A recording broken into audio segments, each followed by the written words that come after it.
Hello friend, हम फिर दोबारा आपके सामने अब टॉपिक पढ़ाएंगे परावर्तन एवं अपवर्तन, रिफ्लेक्शन एंड रिफ्रैक्शन।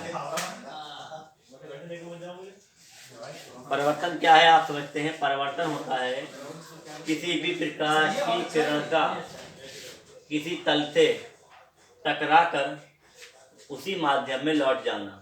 ध्यान रखें, ये माध्यम है मान लो वायु, एयर। यही माध्यम क्या होगा, वायु और एयर ही होगा। यानी अर्थात वायु से अगर प्रकाश किरण टकराती है और वायु में लौट जाती है तो ये घटना परावर्तन कहलाएगी, रिफ्लेक्शन कहेंगे इसे।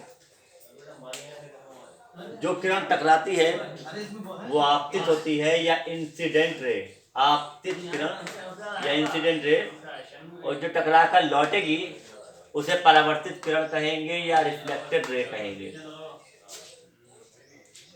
उसी तल पर जो सीधी खड़ी रेखा होगी 90 डिग्री के कोण पर होगी उसे नॉर्मल या अभिलंब कहेंगे। इस अभिलंब और आपतित किरण के बीच के कोण को आपतन कोण या कोण आई से प्रदर्शित करा जाता है और अभिलंब व परावर्तित किरण के बीच के कोण को परावर्तन कोण या रिफ्लेक्शन एंगल कहा जाता है। दो नियम है परावर्तन के। पहला नियम है कोण आई बराबर होता है कोण आर के, यानी आपतन कोण परावर्तन कोण बराबर होता है। दूसरा नियम है कि आपतित किरण, परावर्तित किरण और अभिलंब तीनों एक ही तल पर होंगे। तीनों एक ही तल पर यानी एक ही जगह देंगे। यानी आपतित किरण मान लो यहाँ थी, परावर्तित किरण यहीं से लौटे और अभिलंब भी इसी बिंदु पर लिया जाए, इसी तल पर लिया जाए। अब आते हैं, अगली हेडिंग है दर्पण कितने प्रकार के होते हैं। दर्पण दो प्रकार के होते हैं, पहला समतल दर्पण और दूसरा गोलीय दर्पण। गोलीय दर्पण, गोलियों को इंग्लिश में स्फेरिकल कहते हैं। क्या है? Spherical mirrors. Spherical mirrors and plane mirror. समतल दर्पण जो आप घर में शीशा देखते हैं, चेहरा देखते हैं अपना, वो समतल दर्पण होता है, समतल या प्लेन मिरर कहा जाएगा उसे। और गोलीय दर्पण, चम्मच का एग्जाम्पल ले लें आप, चम्मच को दबी सतह से देखेंगे तो अवतल दर्पण या कॉनकेव मिरर होगा, और उभरी सतह से देखेंगे तो वो उत्तल दर्पण या कॉन्वेक्स मिरर होगा। फिर एक बार रिपीट कर लेते हैं। गोलीय दर्पण और समतल दर्पण दो टाइप के दर्पण होते हैं मुख्यतः। समतल यानी प्लेन जो आप शीशा देखते हैं, चेहरा देखते हैं। गोलीय दर्पण ऐसा दर्पण जो स्फेरिकल यानी स्फीयर गोलीय है। कांच का एक गोला समझ लें, कांच का गोला ले लें, एक तरफ पेंट कर दें और अंदर पेंट कर दें। अगर बाहर पेंट कर रहे हैं उभरी सतह पे और दबी सतह से प्रकाश टकरा रहा है तो वो अवतल या कॉनकेव होगा, और अगर वो दबी हुई सतह पे पेंट किया गया है, कलई की गई है और प्रकाश टकरा रहा है उभरी सतह पर, तो वो उत्तल या कॉन्वेक्स मिरर होगा।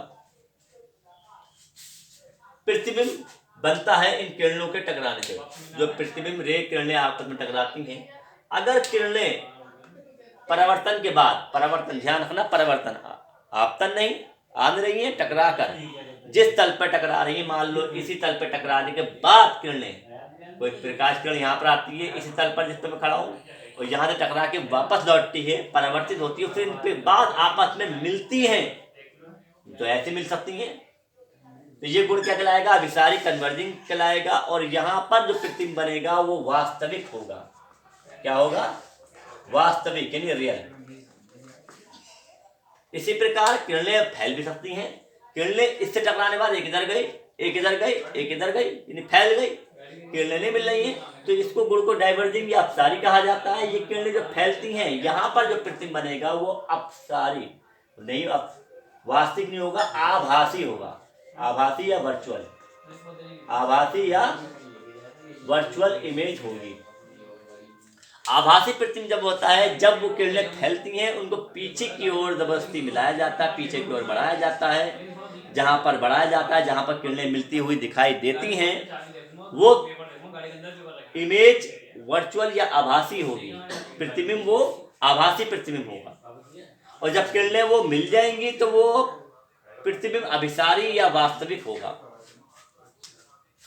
ठीक है, समझ में आ रहा है। उत्तल कॉन्वेक्स हो गया, उत्तल हो गया।